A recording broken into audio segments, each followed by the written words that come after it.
ahorita. Hola jóvenes, como siempre un gusto muy grande, un privilegio el poder dirigirme a cada uno de ustedes con una enseñanza más de la palabra de Dios. Les felicito por aportar siempre este tiempo para ser edificados, para juntos estudiar la palabra de Dios, aunque sea a través de este medio virtual que hoy por hoy está siendo la herramienta que el Señor nos está permitiendo utilizar para ser sobreedificados en su palabra. Así es que siempre les felicito, reconozco el esfuerzo que cada uno de ustedes hace para poder conectarse a esta hora y así juntos participar de nuestro culto virtual. En este caso, la reunión correspondiente al sábado 8 de agosto del año 2020. La enseñanza que tenemos para ahora, ya algunos ya pudieron leer ahí en sus notas cuál es, pero el tema para hoy es la cardiología bíblica. Y quisiera comenzar definiendo qué es o qué significa la palabra corazón. Si vamos a hablar de cardiología, la primera palabra que se nos viene a la mente es la palabra corazón. El corazón, hablando físicamente o si queremos biológicamente, es el músculo físico del cuerpo humano cuya función es impulsar o bombear la sangre al resto del cuerpo. Eso es lo que significa en palabras sencillas el corazón humano. Ahora bien, ¿qué es la cardiología? La cardiología no es otra cosa que una rama de la medicina general que se encarga del estudio del aparato circulatorio, particularmente de ese órgano físico que se llama corazón. Por supuesto, en esta ocasión yo no pretendo hablarles de la cardiología desde el punto de vista de la medicina o de la ciencia. Como el tema lo indica, vamos a hablar de la cardiología bíblica. Estaba ahí indeciso cuando estaba preparando la enseñanza si usar el tema cardiología espiritual o cardiología bíblica, pero el Señor me guió a usar mejor este título para nuestra enseñanza, la cardiología bíblica. ¿Por qué razón? Porque si hablamos, de hecho, la cardiología bíblica es una cardiología desde el punto de vista espiritual, pero si hablamos de cardiología espiritual como tal, pudiéramos entenderla desde diferentes ángulos, no necesariamente desde el punto de vista bíblico. Entonces, por eso vamos a usar mejor o estamos usando este tema de la cardiología bíblica. Ahora, si corazón, hablando físicamente, es el músculo que se encarga de bombear la sangre, pero ¿qué significa corazón de acuerdo a la Biblia? ¿O de qué clase de corazón vamos a estar hablando en esta tarde? De hecho, nosotros en nuestro diario hablar, no siempre que usamos la palabra corazón, nos referimos a ese órgano físico. Muchas veces nos expresamos, por ejemplo, de esta manera: yo te amo con todo mi corazón, o tú llenas mi corazón, te llevo en mi corazón, y frases similares. Entonces, obviamente, no estamos hablando que llevamos a X persona ahí en el corazón, ahí en el músculo físico. No nos estamos refiriendo desde luego a eso, sino que estamos hablando en un aspecto metafórico. Pues bien, déjenme explicarles algo. En la Biblia, tanto la palabra corazón como la palabra alma se usan intercambiablemente o indistintamente. ¿A qué me refiero? Que muchas veces los vocablos, tanto hebreos como griegos respectivamente, es decir, Antiguo y Nuevo Testamento, a veces el mismo término que se traduce corazón, en algunos casos en la Biblia se traduce alma, y también lo inverso. Luego, en el griego también, tanto en el griego como en el hebreo, los mismos vocablos se intercambian en su traducción.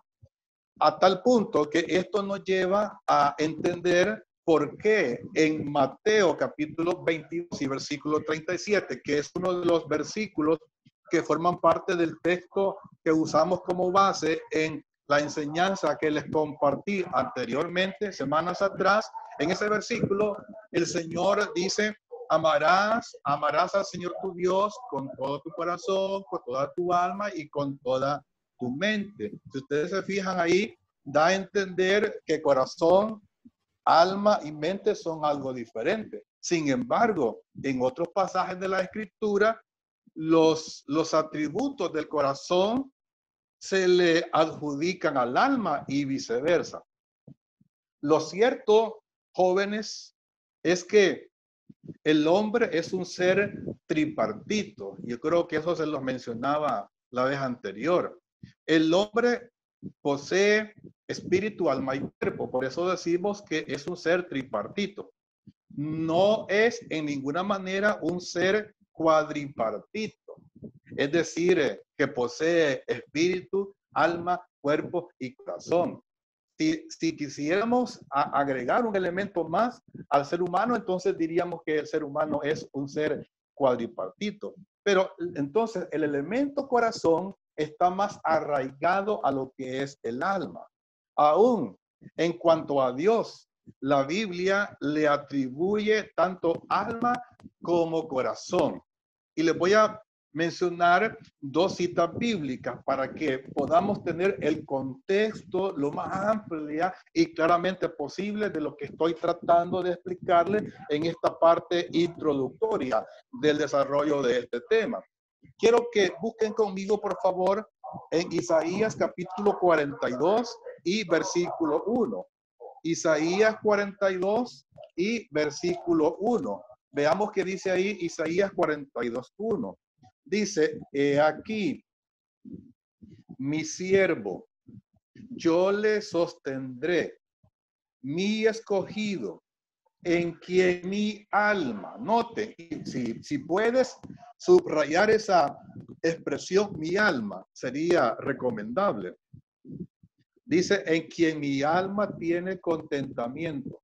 He puesto sobre él mi espíritu, él traerá justicia a las naciones. Por supuesto que es un versículo que se refiere al Señor Jesucristo, pero no vamos a detenernos ahorita en mayor explicación, porque solo quiero que notemos algo bien importante. Entonces ahí dice que el Señor tiene alma, porque Él es el que está hablando acá. Ahora, un poquito más adelante, y por favor, procura usar una marca ahí, algo para no perder el pasaje de Isaías, porque quiero que hagamos una comparación. Ahora, busca por favor Jeremías capítulo 3 y versículo 15. Jeremías capítulo 3 y versículo 15. Dice Jeremías 3:15 de la siguiente manera: y os daré pastores. Ahora, note, porque esto es bien importante, que tanto en Isaías 42:1 como en Jeremías 3:15, quien está hablando aquí es el Señor, es nuestro Dios. Dice, y os daré pastores según mi corazón, que os apacienten con ciencia y con inteligencia.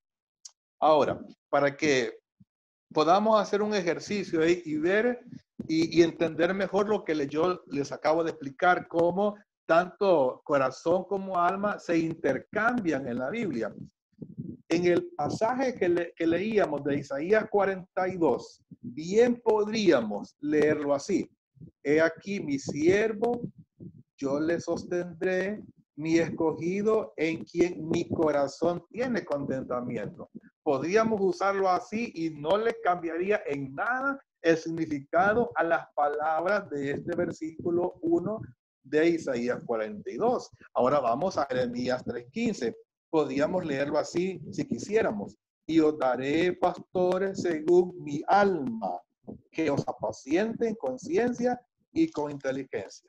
Bien, yo espero que este ejercicio y que este ejemplo baste para que entendamos cómo la Biblia, la palabra corazón y la palabra alma se usan intercambiablemente, aunque decía antes que tienen unas diferencias muy estrechas, muy escasas, pero no vamos a entrar ahorita en esos detalles.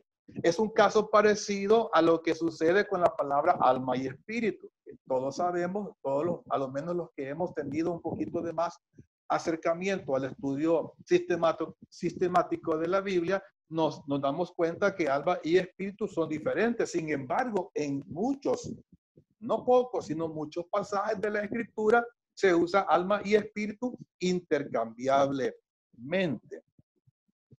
La Biblia presenta al corazón como el hombre interior, es decir, la verdadera personalidad o lo que un hombre o mujer realmente es. De allí la importancia de lo que dice el texto que tenemos como base o como clave para este tema, Proverbios 4:23, que dice, sobre toda cosa guardada, dice el Señor, a través de Salomón, sobre toda cosa guardada, guarda tu corazón, porque de él mana la vida. Y es que la Biblia le atribuye al corazón la facultad de pensar, decidir y sentir, o sea, intelecto, voluntad y emociones, que son las mismas atribuciones del alma. Por eso podemos usar unas citas y quiero llevarles a que busquen conmigo para que lo que estamos diciendo quede sustentado en lo que dice la Biblia y no un invento mío. Quiero que busquemos, por ejemplo, Mateo 9:4, para que veamos que el corazón puede pensar. Mateo 9:4, ahí en tu Biblia. Vamos a tratar de usar un poco la Biblia esta tarde y yo te invito a que si puedes hacer algunas anotaciones sería todavía más provechoso para tu vida. Mateo capítulo 9 y versículo 4 dice, y conociendo Jesús los pensamientos de ellos, dijo, ¿por qué pensáis mal en vuestros corazones?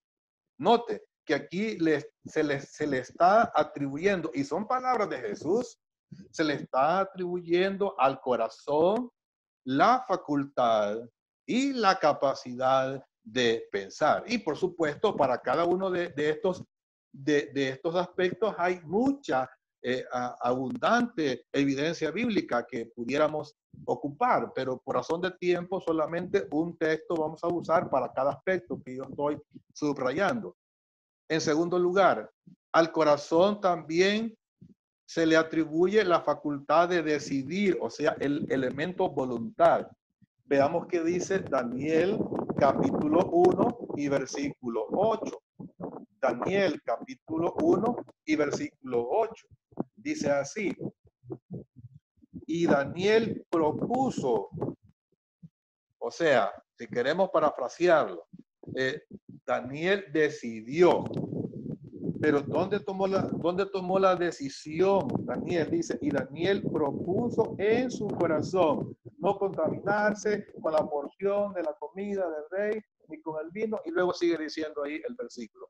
Pero noten que en este caso Daniel tomó una decisión y la tomó no en su mente, sino que en su corazón. En su corazón tomó una decisión. Entonces decimos que el corazón puede pensar, puede decidir, pero también puede sentir.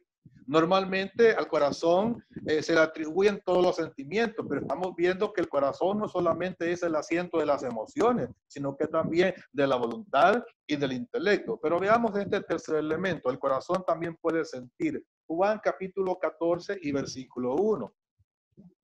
Evangelio de Juan capítulo 14 y versículo 1. Dice así el Señor, no se turbe, o si queremos, no se entristezca, no se angustie. ¿Qué dice? Vuestro corazón. Creéis en Dios, creed también en mí.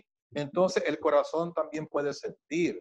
La tristeza es un sentimiento, es una emoción.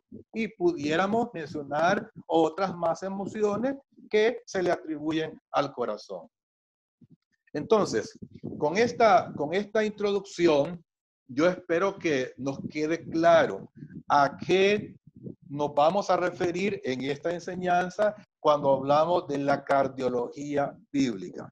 Y yo quiero compartirles 3 aspectos importantes con respecto a la cardiología bíblica o desde el punto de vista de la Biblia. El primer aspecto que vamos a considerar es el cardiólogo.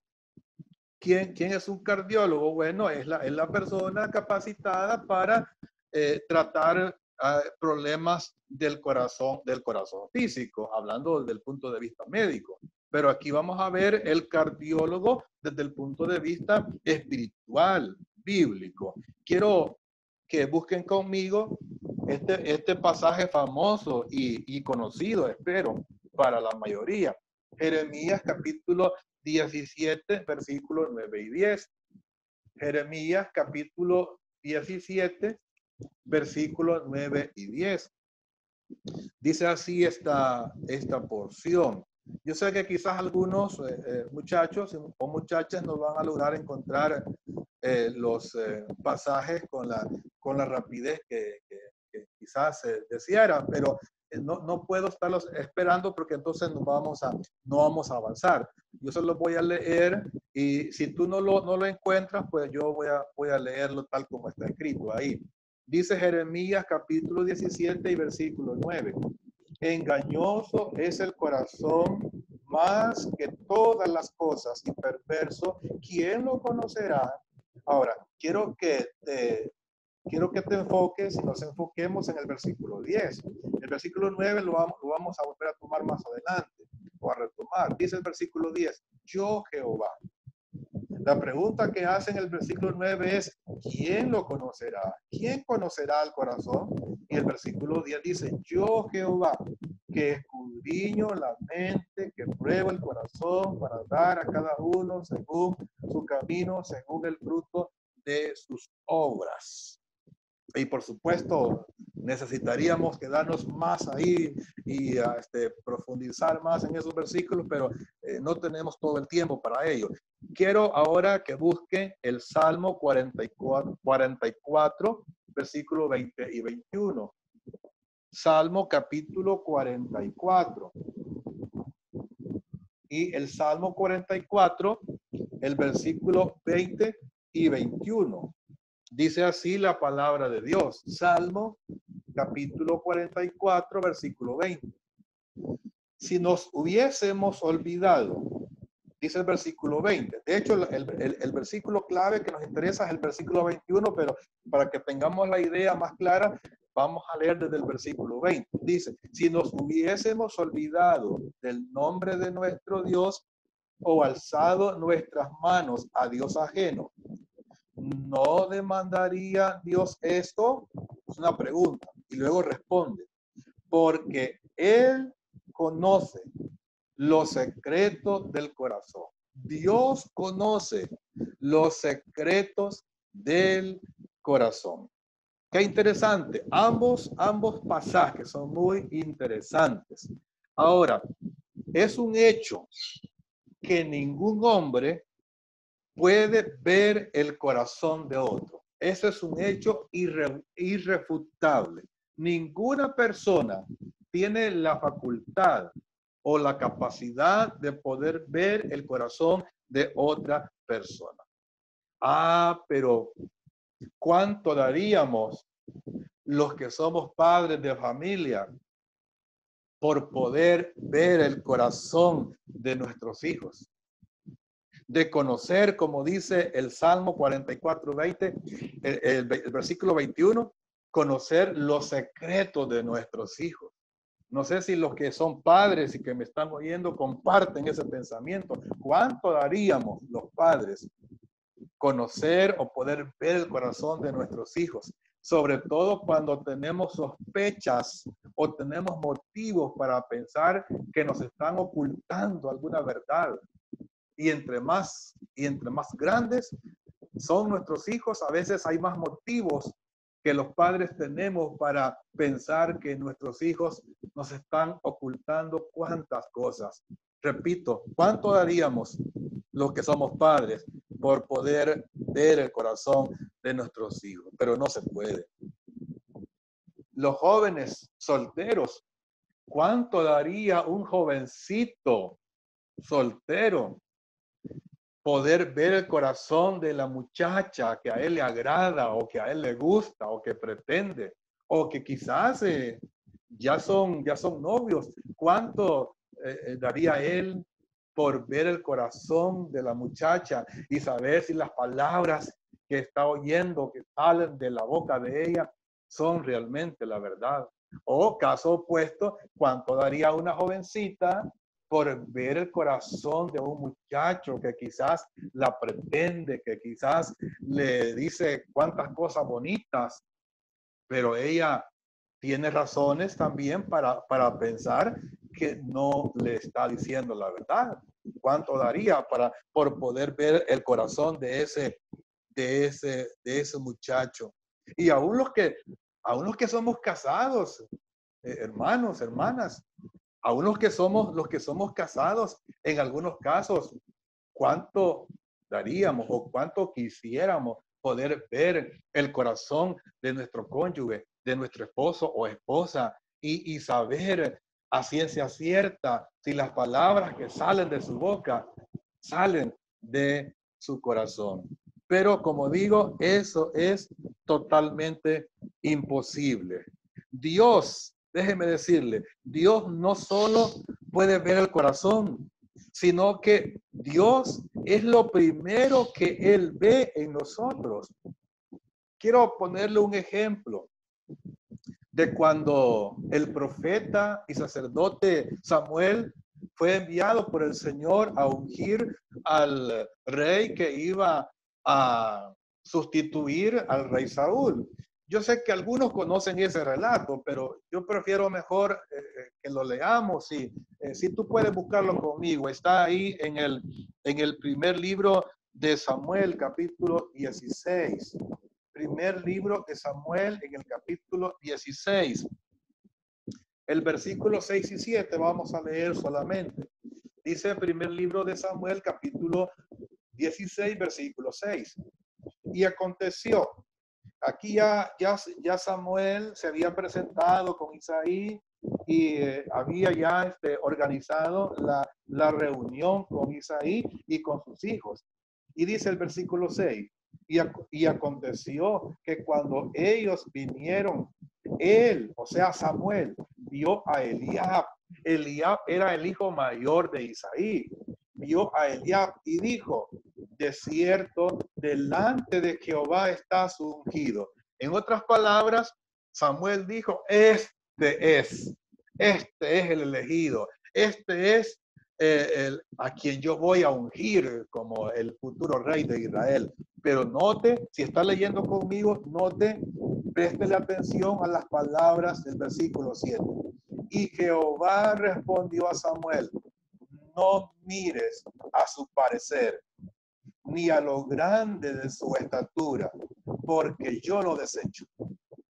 Y da la razón, y dice: porque Jehová no mira lo que mira el hombre, pues el hombre mira lo que está delante de sus ojos, pero Jehová mira el corazón. Samuel se equivocó, como cualquiera de nosotros se hubiese equivocado. Samuel se dejó guiar por la apariencia de aquel Eliab, un hombre muy hermoso, muy fornido y bueno, con todos los atributos de rey según el criterio de Samuel. Pero Samuel se equivocó, como muchos de nosotros nos pudimos haber equivocado y nos equivocamos muchas veces. Porque, hermanos, hermanas, jóvenes, jovencitas, muchachas, muchachos que están participando en esta enseñanza, ¿qué es lo primero que nosotros vemos de otra persona? ¿Qué es lo primero que vemos? ¿No es acaso su cara? el color de piel. Por eso es que dicen algunos jóvenes dicen que el amor entra por los ojos. Por supuesto, refiriéndose al enamoramiento, no al amor, porque sabemos que el amor es otra cosa. Pero lo que vemos nosotros, lo que vemos nosotros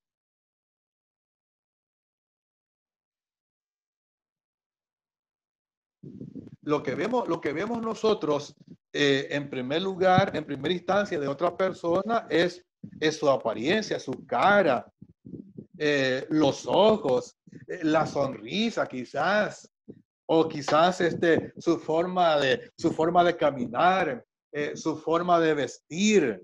Eso es lo que vemos. Y ahí iba a decir, vemos sus palabras, pero no, esas las oímos, pero siempre tiene que ver con elementos externos. Y es por eso que la mayoría de nosotros estamos a veces estableciendo juicios equivocados de las personas, porque estamos juzgando en base a las apariencias. Por eso aconsejamos a los jóvenes y a las señoritas que no se fijen en la apariencia, a lo menos en primera instancia, porque sería un tanto necio decirle a alguien que no vea la parte física de otra persona. Sería algo necio, algo imposible decirle a un muchacho que no se fije en la parte física de una señorita o viceversa, tendría que ponerse una venda en los ojos. No es esa la idea que estamos queriendo dar, sino que no debemos apresurarnos a tomar decisiones en base a la apariencia. Y es por esta misma razón, mis amados jóvenes y hermanos, es por esta misma razón que se nos manda en la Biblia, en la palabra de Dios, que no juzguemos a nadie, porque nosotros no tenemos los elementos internos suficientes para poder establecer un juicio exacto de otra persona, porque no podemos ver el corazón. Casi siempre, y voy a dar el beneficio de la duda, pero casi siempre que tú y yo juzgamos a otra persona, casi siempre estamos equivocados, porque nos estamos basando en elementos puramente superficiales. Y claro está, no podemos ver el corazón, como ya lo hemos dicho. Es más, déjame decirte, ni para juzgarnos a nosotros mismos estamos capacitados. Y quiero que veas conmigo lo que dice el apóstol Pablo en 1 Corintios capítulo 4. Busca conmigo, si puedes ahí, 1 Corintios capítulo 4. El apóstol Pablo, hablando de sí mismo, dice en 1 Corintios capítulo 4, versículo 3 y 4. Dice Pablo, yo en muy poco tengo el ser juzgado por vosotros o por tribunal humano. Y ni aún yo, dice, fíjate bien, y ni aún yo me juzgo a mí mismo. ¿Por qué? Aquí da la explicación. Porque aunque de nada tengo mala conciencia, no por eso soy justificado, pero el que me juzga es el Señor. Aún a nosotros mismos, la persona que puede y tiene la facultad para juzgarnos es el Señor nuestro Dios. Solo Dios entonces, jóvenes, hermanos, conoce nuestro corazón como nadie lo conoce, como ni siquiera nosotros mismos lo conocemos. Este es entonces el cardiólogo perfecto, nuestro Dios. Pero en segundo lugar, la segunda verdad o el segundo aspecto que queremos compartir con respecto a este tema de la cardiología bíblica es el diagnóstico, o sea, el diagnóstico del corazón. ¿Qué es un diagnóstico? Bueno, entendemos por diagnóstico el resultado de una serie de estudios o exámenes que permiten identificar correctamente una enfermedad, los síntomas como el tratamiento. Eso sería un diagnóstico.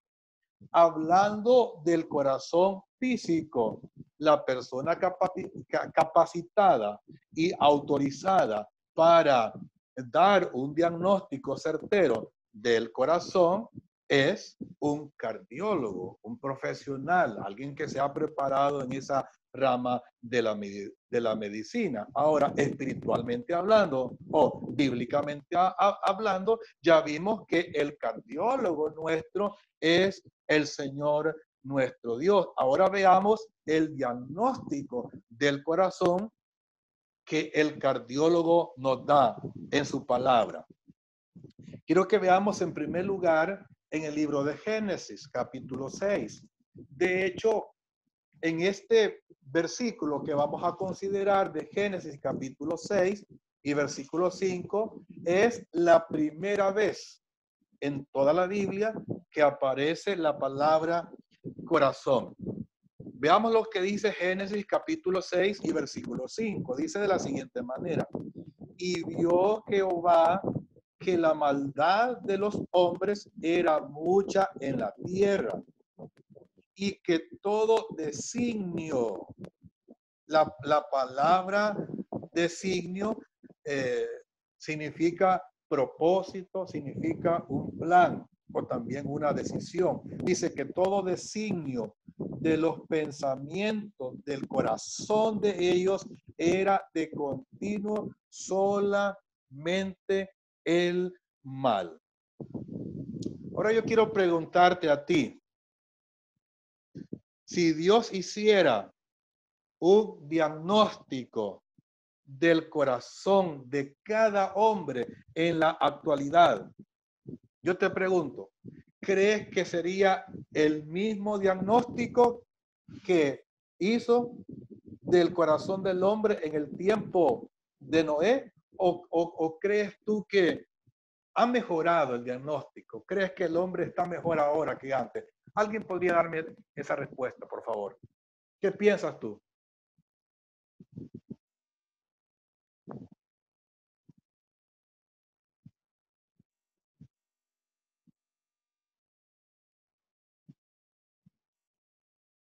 ¿Alguien que quiera participar? Pienso no, que sí serían los mismos resultados que en el entonces, porque siempre sigue habiendo maldad en el corazón del hombre, siempre se deja guiar o se deja ir continuamente al pecado, y no ha cambiado mucho, siento yo, desde aquel tiempo a este tiempo. Amén. Gracias, Azucena. Te agradezco por tu participación. Estoy totalmente de acuerdo con Azucena. Aunque han pasado miles de años, pero el corazón del hombre sigue siendo inclinado, como dice ahí, de continuo solamente al mal. Y esto que queremos ser un tanto amables con nuestra respuesta, porque podríamos aún pensar que el diagnóstico sería peor en estos días, pero quedémonos en que es igual. Si Dios hiciera un diagnóstico del corazón de cada hombre, sería el mismo diagnóstico que Dios hizo del corazón de los hombres en el tiempo de Noé. Ahora quiero que veas conmigo ahí cerquita, siempre en Génesis capítulo 8 y el versículo 21. Génesis capítulo 8 y el versículo 21. Dice: y percibió Jehová olor grato y dijo, y aquí se nos está hablando de cuando Noé salió del arca con su familia, es decir, después del diluvio. El versículo que leíamos anteriormente era antes del diluvio, ahora es post diluvio. Dice: y percibió Jehová olor grato y dijo Jehová en su corazón: no volveré más a maldecir la tierra por causa del hombre, porque el intento, note, el intento del corazón del hombre es malo desde su juventud. Ni volveré más a destruir todo ser viviente como he hecho. Pero la parte que nos interesa es esa, porque el intento del corazón del hombre es malo desde su juventud. tanto la palabra designio como la palabra intento que tenemos aquí nos da la misma idea de una intención, una decisión. Podemos decir entonces que la intención del hombre es hacia el mal y eso está arraigado en su corazón. Por supuesto, una intención no la podemos ver. Tal como no podemos ver el corazón, no podemos ver la intención de nadie. Podemos ver o percibir las acciones de una persona, pero jamás podremos percibir o captar las intenciones de otra persona. Pero me llama la atención que dice el versículo 21 que el intento o la intención del corazón del hombre es malo desde su juventud. Y esto me lleva a pensar en lo que dice Proverbios capítulo 22 y versículo 15. Yo sé que algunos quizás lo saben de memoria, pero busquémoslos. Proverbios capítulo 22 y versículo 15, que dice que la necedad está ligada en el corazón del muchacho, más la vara de la corrección la alejará de él. Y es que esta es una regla general, aunque hay excepciones. Quiero ser justo. Hay excepciones. Toda regla general tiene excepciones, pero la regla general que da la Biblia ahí en Proverbios capítulo 22 y versículo 15, como allá en Génesis 8:21, es que el corazón del hombre es inclinado hacia el mal.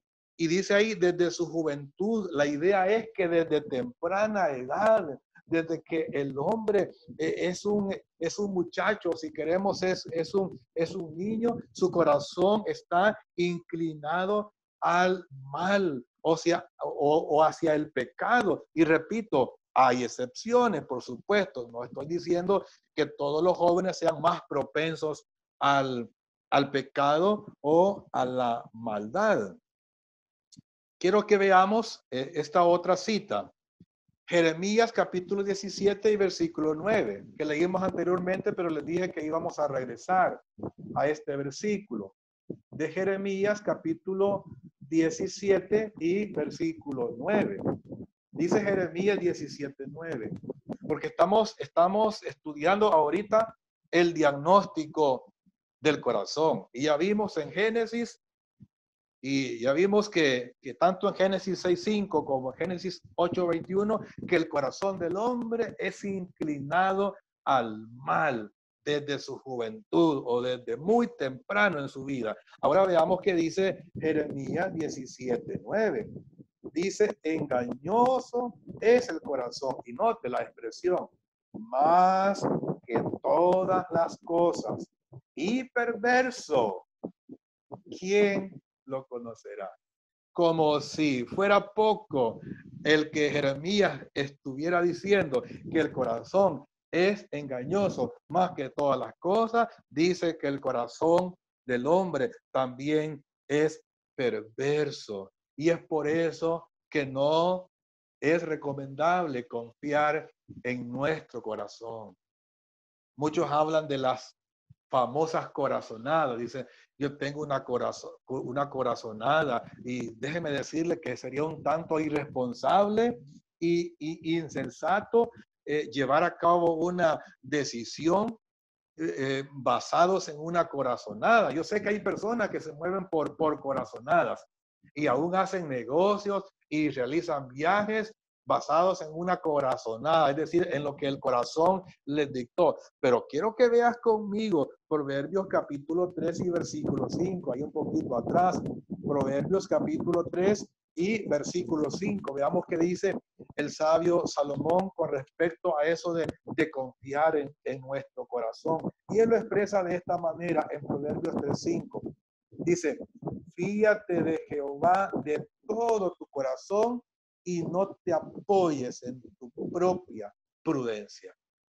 Sí debemos usar nuestro corazón para depender de Dios, para confiar en Él, pero no para apoyarnos en Él, en el corazón. Porque dice Jeremías que el corazón es engañoso y perverso. Ahora bien, este es el diagnóstico que la Biblia y que el cardiólogo, por excelencia nuestro Dios, hace de el corazón del hombre, de nuestro corazón. Pero ahora vamos a finalizar hablando de el tratamiento para el corazón.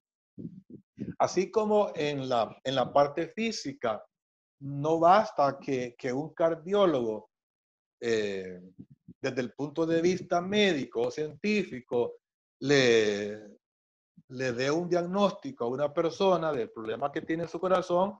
No basta eso, sino que debe también establecerle un tratamiento para poder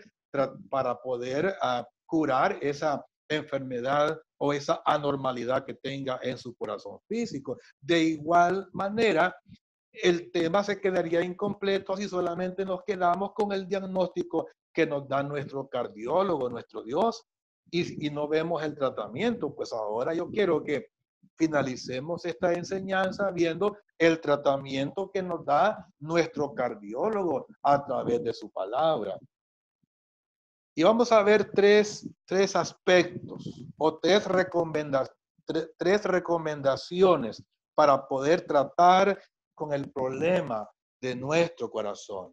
Y la primera recomendación que nos hace nuestro cardiólogo es creer en Jesús y recibirlo en nuestro corazón. Es lo primero y lo más importante para poder tratar con ese problema del corazón. Quiero llevarte a que busques conmigo en la carta a los Romanos.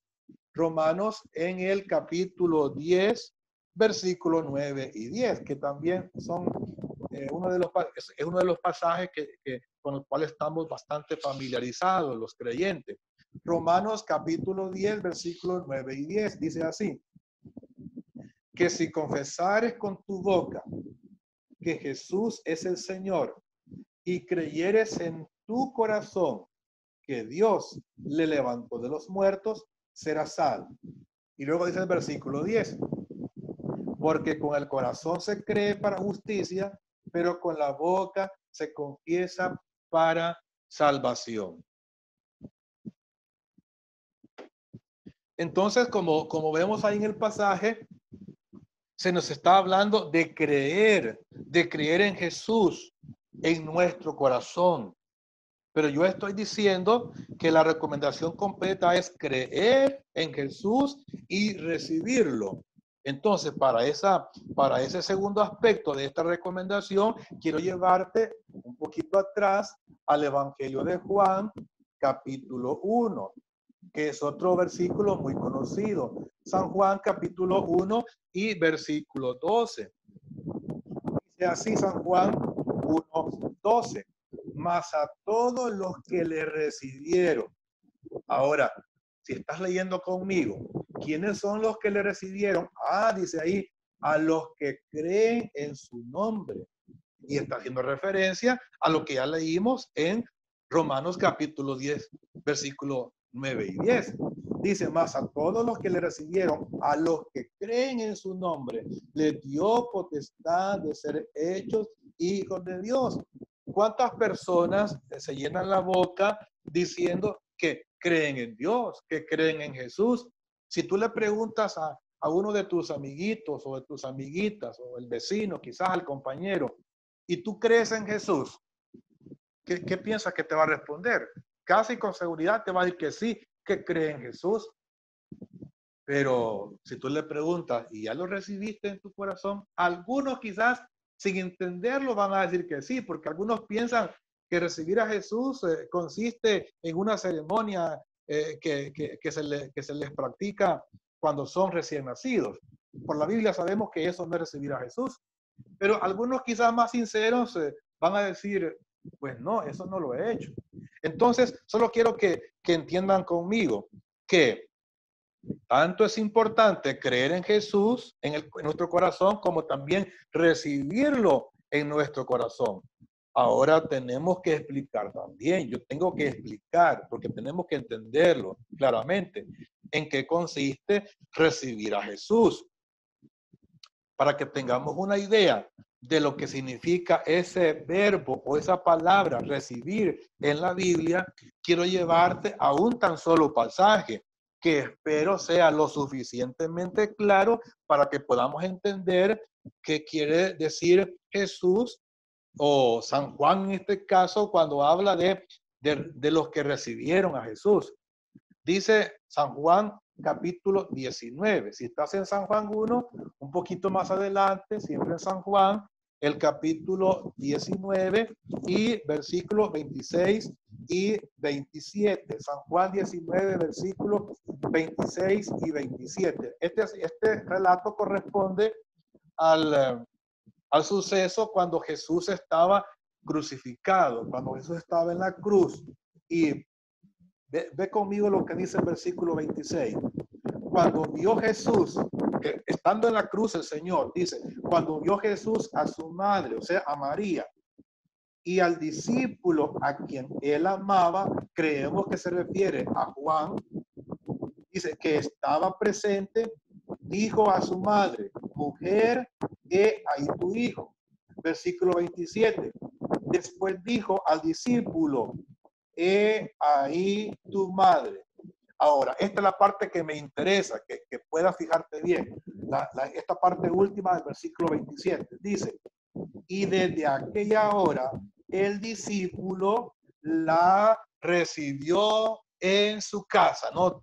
Ahí está la palabra recibir, la recibió en su casa. Ahora, ¿qué entendemos cuando dice el Evangelio de Juan que el discípulo amado recibió a la madre del Señor en su casa? Pues entendemos, sin mayor explicación, sin mayor complicación, entendemos que el discípulo se hizo cargo de María, la madre del Señor, la recibió en su casa y la hizo parte de su vida, de ese momento en adelante. Ahora bien, con este ejemplo, yo creo que sí podemos entender en qué consiste el recibir a Jesús. Tiene que ver con hacerlo parte de nuestra vida. Hablar de recibir a Jesús significa hacer parte a Jesús, hacerlo parte integral y permanente de nuestra vida. Esto es lo que muchos no están dispuestos a hacer.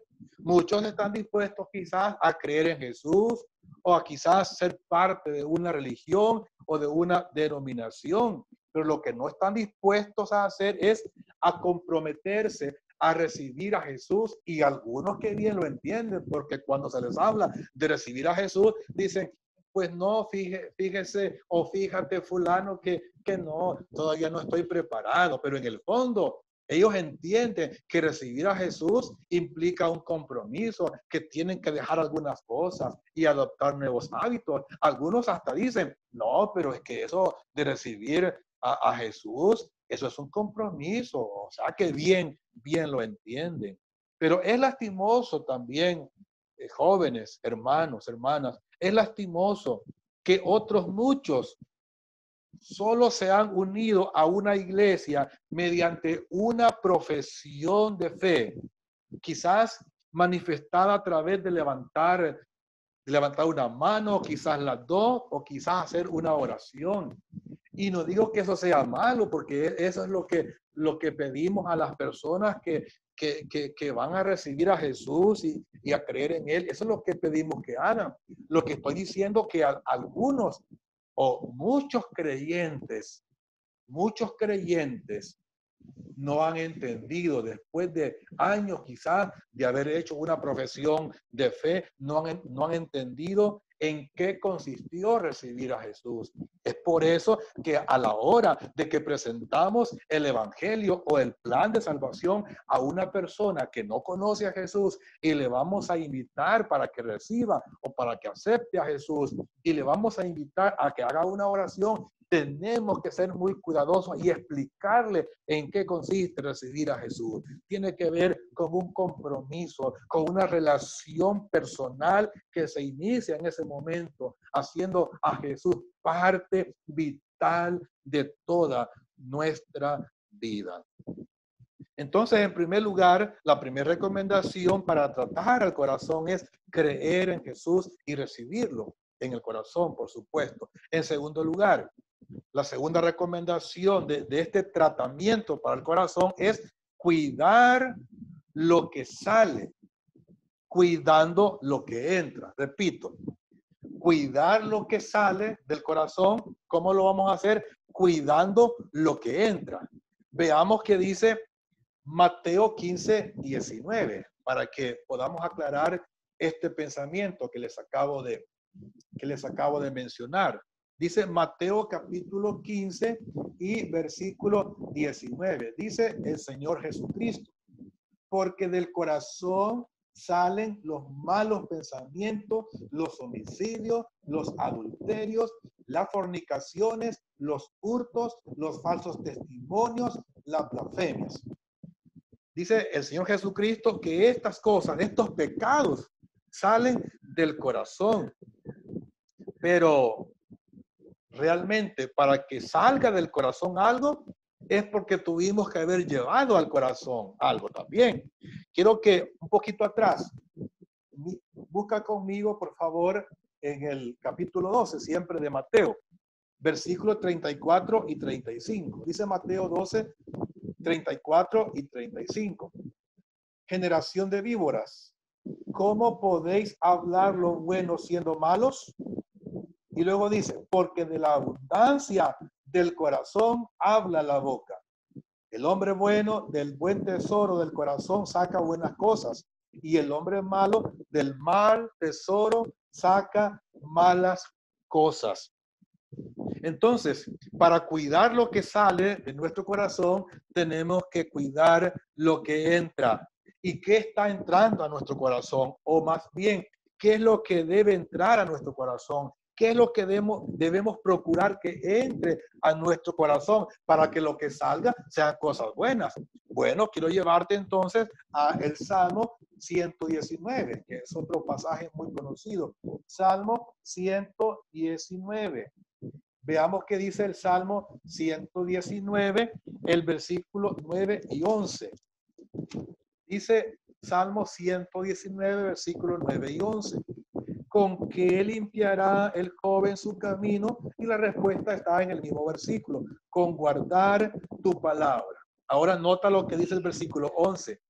En mi corazón he guardado tus dichos para no pecar contra ti. Entonces, ¿qué es lo mejor que podemos llevar a nuestro corazón? Permitir que entre a nuestro corazón es la palabra de Dios. Entre más palabra de Dios, hermanos jóvenes, señoritas, varones, entre más palabra de Dios permitimos que entre a nuestro corazón, entonces nos estaremos asegurando que lo que sale de nuestro corazón a través de nuestra boca serán cosas buenas, como dice el Señor en Mateo capítulo 12, versículo 34, que de la abundancia del corazón habla la boca. Pero para terminar, la tercera y última recomendación para tratar el corazón es amar a Dios con todo nuestro corazón. Es decir, con todo lo que somos. Y eso es lo que dice Mateo 22:37. Amarás al Señor tu Dios con todo tu corazón, con toda tu alma y con toda tu mente. Y es que Dios desea y merece ser el primero en nuestras vidas. Dios no solo quiere un lugar de prominencia. Dios no solamente quiere ser prominente, es decir, importante. No, Dios quiere ser el primero, que le amemos con todo nuestro corazón, con todo lo que somos. Muy bien, hasta aquí llegamos con esta enseñanza.